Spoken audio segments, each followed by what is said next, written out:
what should businesses prioritize when investing in solar over the next 5 years? Starting with you, Fredrik. No, I wasn't prepared for that. What should they prioritize in investing in solar in the next 5 years? Choose the right partner from the start. Was your one thing? Choose that? Choose the right partner from the start. Yeah. Thank you. Very good. Yeah. I'll just piggyback on that. Thank you. Thank you. No, quite right.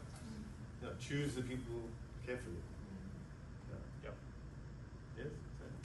Well, you need It's to okay, choose the solution provider with the necessary credentials and that you can reflect on, and contactable references. I mean, that's important. There's been too many people that have just come and gone, and a lot of the other people are just picking up the pieces all the time. So the industry, or the end users, as we can call them, have been paying a lot of school fees. And I don't think it's stopped. There's still going to be a period still where they're going to, so choose the right partners. Yeah. I'll add to that saying choose the right products. Yeah. Because I've seen so many products coming in the market and it's the next big thing. And now our clients are sitting with products and they're like, how can we upgrade? I'm like, I can't help you. It's not compatible with other products. It's not compatible with this.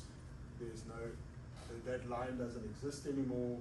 Things like that. So for me, I always, when I try and says a hard sell at a client, and I'm run out of things to say. I always say, we only sell products that has an office in South Africa. And then they're like, but what do you mean? I'm like, I could be dead tomorrow.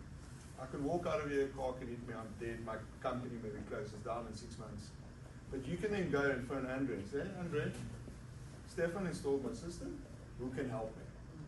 You can phone Sletje and say, look, I've got these panels on my roof, I want to add more. There's an office, there's a local office. So for me, that's important. So whatever happens in the future, you can at least, if you've got a good product, you can go very far. That's my input. For me, I would echo that as well, and also don't think of the upfront cost you're going to pay now or what you're going to save. Think of 5 years down the line where the system still has to service you well, and if it is, that's a no-brainer. Yeah, that's a very good point. Yeah, I think from my side, I would say invest in storage. That's the future for the next. That's where we see the energy industry going in the next few years. So I think it's the perfect time to invest in energy storage. I really want to say thank you to each of you for joining us here today, really sharing your thoughts and your expertise. All of you have been in the industry for quite a while and definitely speak from experience. So it's really great to get your perspectives on